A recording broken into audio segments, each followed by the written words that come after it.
कहने को बात अलग है, जिसे फिर मैं एक कहना चाहता हूं कि सबको मालूम है जन्नत की हकीकत, लेकिन दिल को बहलाने को गालिब ख्याल अच्छा है कि लेफ्ट, कांग्रेस, तृणमूल सब मिलके एक हो जाएंगे और इंडियन सेकुलर फ्रंट सब मिलके बांट लेंगे। इसमें कोई एक दूसरे के बांटने में हिस्सा देने को कोई तैयार नहीं होगा। बांटने के नाम पे एक दूसरे को डांटने का काम ज्यादा करेंगे। कौन किसको बांट रहा है, कौन किसको डांट रहा है? जूही जी है तो आज कांग्रेस को भर भर के डांट रही है। जूही जी एक बात और बता दो, कांग्रेस ने शिकायत की है कि आप राहुल गांधी के कूच बिहार में पोस्टर फाड़ फाड़ के निकाल रहे हैं, ये कांग्रेस ने शिकायत की है। और दूसरा, क्या पोस्टर फड़वा रही है राहुल गांधी जी की न्याय यात्रा के? ये तो अन्याय हो जाएगा राहुल जी के साथ। और दूसरा मेरा सवाल, ममता दीदी ने ये क्यों बोला कि अल्लाह की कसम आप ये मत करिएगा? आपके बात में आ रही हूँ मैं, उसी बात को पहले बात बता दूं दीपक जी। हमारा बंगाल में जिस दिन आप लोग यहाँ पर हम हिंदू हैं और सभी को मानते हैं। आप लोग राम को मानते हैं, हम लोग माँ दुर्गा को मानते हैं, माँ काली को मानते हैं। हमारे बंगाल में पर दीदी के मुझे अल्लाह का कसम क्यों निकला भाई? जूही जी उसके आज एक मिनट आपकी बात क्या? अरे दुर्गा की कसम दे देती, माँ काली की कसम देती, माँ दुर्गा की दे देती, अल्लाह की कसम क्यों दी उन्होंने? पेशेंस रखिए। आपका आंसर दे रही हूँ दीपक जी, थोड़ा पेशेंस तो रखिए। आप दीदी के मुंह से हर सारी ईश्वर के, वो भगवान हो, दुर्गा हो, माँ काली हो, राम हो या अल्लाह हो या गॉड हो, कोई भी हो, हम लोग बंगाल में सभी धर्मों को मानते हैं। जिस दिन संप्रीति यात्रा, यहाँ पर आप लोग अयोध्या में बिजी थे, सारे मीडिया, हम लोग बंगाल में संप्रीति यात्रा किए थे। उसमें सारे धर्म के धर्म गुरु वहाँ पर शामिल हुए थे। सारे धर्म के लोग उस वहाँ पर प्रोसेशन में दीदी के साथ चले थे। तो आज बंगाल में किसी को इतना ज़रूरी नहीं है कि धर्म के नाम पे जाके सब कोई वोट मांगे। हम तो कभी देखा नहीं इतने साल में। सब यहाँ पर कौन सा डेवलपमेंट हुआ है, कौन सा काम हुआ है, उसको लेके हम लोगों को इश्यूज होते हैं। वोट के इश्यूज जो होते हैं बंगाल में वही होते हैं। यहाँ पर लोग पढ़े लिखे हैं, यहाँ पर राजनीतिक जागरूक लोग होते हैं। यहाँ पर धर्म के नाम पे आप वोट मांगेंगे तो कोई वोट नहीं देंगे बंगाल में। दूसरी बात आपको बता दूं, अल्लाह, ईश्वर, भगवान, माँ दुर्गा सब एक है। हम मानने वाले सिर्फ अलग अलग होते हैं और हम लोग भेदभाव किए हैं, भगवान ने कोई भेदभाव नहीं किए है। दूसरी बात, चंडी पाठ आज से नहीं, चंडी पाठ बहुत पहले से दीदी करती है। सब दुर्गा पूजा पंडाल में जाके करती है।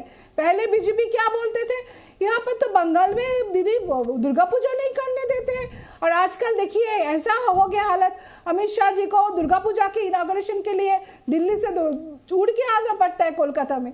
तो आज जो लोग झूठ बोल रहे थे कि ये तुष्टीकरण की राजनीति करते हैं, आज उन लोगों को बंगाल में आना पड़ता है कि भाई हमको भी मौका मिल जाए, दो चार इनॉग्रेशन पैंडल का हमसे भी करवा दो। मैं वो यात्रा के कुछ शॉर्ट्स निकलवाता हूँ प्लीज। उसमें यात्रा में जो निकाली थी ममता दीदी ने, उसके कुछ शॉर्ट्स निकालिए। जूही जी, आपने मेरी इस बात का जवाब नहीं दिया। अल्लाह की कसम ही क्यों खिलवाई उन्होंने? ये देखिए ये शॉर्ट्स, इसमें कई सारे जो सिख धर्मावलंबी है, क्रिश्चियन मुझे दिखाई दे रहे हैं, बौद्ध मुझे दिखाई दे रहे हैं, मुझे मौलवी बड़े सारे दिखाई दे रहे हैं, मौलवी कई सारे हैं। अरे हिंदू धर्म वाले कितने इसमें? जी सभी है इस पदयात्रा में सभी शामिल हुए थे। बौद्ध धर्म के थे, जैन धर्म के थे, धर्मगुरु थे।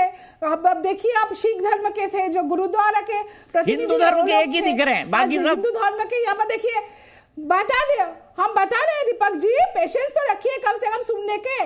इस्कॉन के देखिए आप, इस्कॉन के लोग यहाँ पर शामिल है जो इस्कॉन से आए हुए हैं। सारे धर्म गुरु यहाँ पर है, सभी धर्म के हैं। मौलवी साहब भी आए हुए हैं, सभी धर्म के हैं। सभी का कसम दीदी ने दिलाई है, भगवान की कसम दिलाई है। कोई अल्लाह, ईश्वर अलग अलग नहीं है।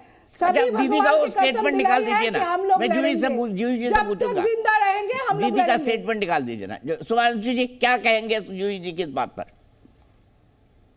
वो उन्होंने सबकी कसम दिलाई, खाली अल्लाह की थोड़ी दिलवाई। शामिल थे, हम खुद शामिल थे दीपक जी, हम उस रैली में खुद शामिल थे, हमने पूरा अच्छे से सुना।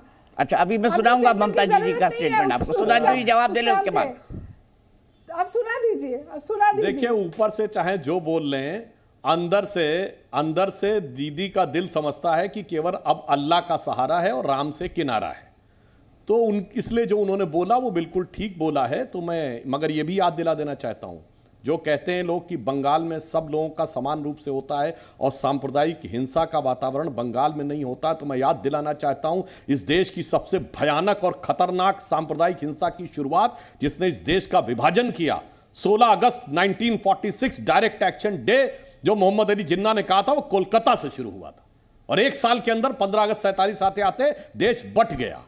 इसलिए यह कोई ना समझाए कि साहब ऐसा नहीं, बंगाल में तो ये कभी नहीं हुआ। और अभी हाल ही में देखा गंगा सागर जाने वाले साधुओं के साथ जिस प्रकार की बात हुई 2021 के चुनाव में, इनके रणनीतिकार ने बोला, तृणमूल कांग्रेस के इलेक्शन स्ट्रेटेजिस्ट ने बोला हमारी गिनती तो 30% से शुरू होती है।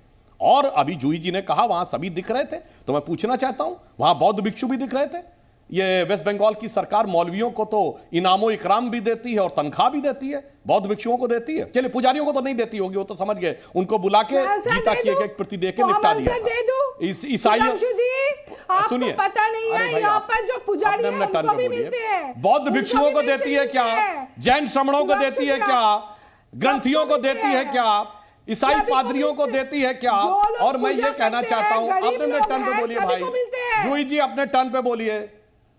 अरे भाई अपने अपने टर्न पे बोलिए, मैं ये नहीं कह रहा हूं सरकारी तनख्वाह मदरसों को जिस ढंग की सपोर्ट सिर्फ एक समुदाय को देती हैं, और मैं यह बात थोड़ी ईमानदारी से कह रहा हूं और विनम्रता और दृढ़ता से कह रहा हूं, कोई मेरी बात काट सके तो, आज कट्टरपंथियों के ऊपर बांग्लादेश की सरकार तो ज्यादा सख्त काम करती है।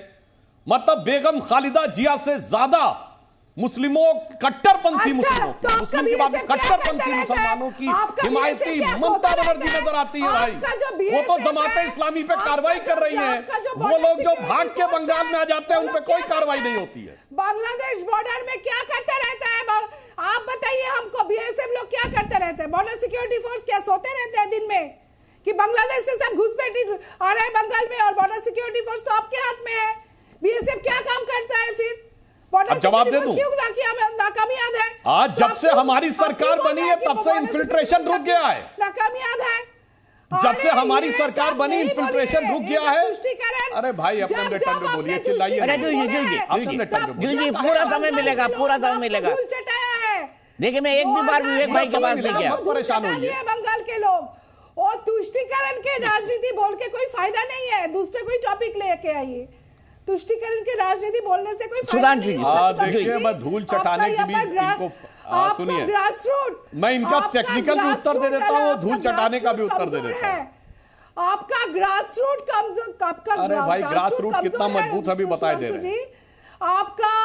आपका ग्रास रूट अभी हम जवाब कमजोर है। अच्छा जवाब ले लीजिए जूही जी, जवाब ले लीजिए जूही जी, जवाब ले लीजिए, अब नाराज मत होइए, जवाब ले लीजिए। देखिए जब से फायदा नहीं है,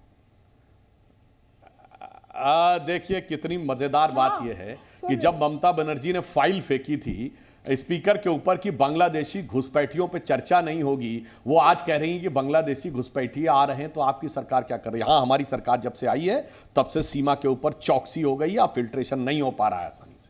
हमने बहुत बड़ा काम यह किया, बांग्लादेश के साथ लैंड बाउंड्री एग्रीमेंट की हुई, पर हमने इसलिए किया कि पहले सीमा का निर्धारण हो जाए। अब वो स्थिति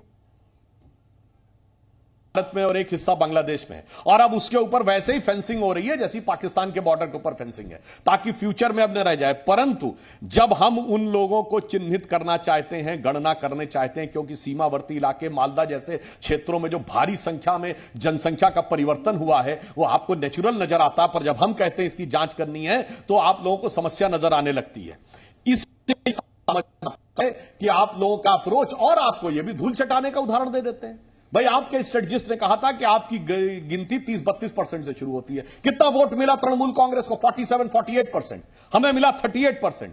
अब अगर आपके स्ट्रेटजिस्ट की बात मान लें कि उसमें 32% वोट, या प्रैक्टिकली देखें तो 35-36% वोट एक है, तो भाई बाकी में मिला है बस 5% वोट। अगर इधर आया तो हम 38 से 43-44 होंगे और आप 41 पे होंगे, और सीटों का सारा गणित बदलता नजर आएगा। इसलिए अभी सरकार को रहकर जो दमन किया जा रहा है, हमारे कार्यकर्ताओं के ऊपर जो अत्याचार हो रहा है, जब चुनाव आयोग के हाथ में चीजें आएंगी और ईमानदारी से यदि चुनाव हुआ तो मैं दावे के साथ कह सकता हूं 38% और 48% के वोट का अंतर में कम से कम 10% वोट भाजपा की तरफ शिफ्ट होगा, और इन धूल चाटता हुआ कौन नजर आएगा ये चुनाव के बाद समझ में आएगा। ठीक है।